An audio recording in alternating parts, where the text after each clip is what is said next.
देखने में तो ये सिर्फ एक आलू है, मगर आज बहुत ज़्यादा डिप्रेस थी। अजीब सी कंडीशन थी। क्या करूं? साल जा रहा है और बहुत कुछ सिखा के जा रहा है।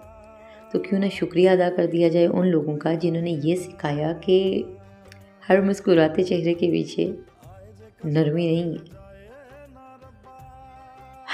हर हमदर्दी के पीछे कोई गमगुसार नहीं है, और इन खामोश चेहरों के पीछे नफ़रत की दीवारें हैं। तो मैं शुक्रिया अदा करना चाहती हूँ इन सब लोगों का कि जिन्होंने मुझे देखना सिखा दिया, ज़िंदगी जीना सिखा दिया और मुझे बड़ा कर दिया, और मैं प्रैक्टिकल लाइफ जीने के लिए खुद को तैयार कर बैठी।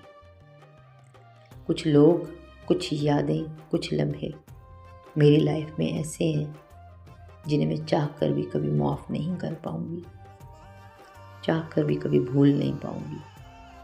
फिर चाहे आह लगे या बद्दुआ, इसकी फ़िक्र अब मुझे नहीं है, क्योंकि मैंने अपने मामलात को मौला के सुपुर्द किया। और इस साल ने बहुत कुछ सिखाया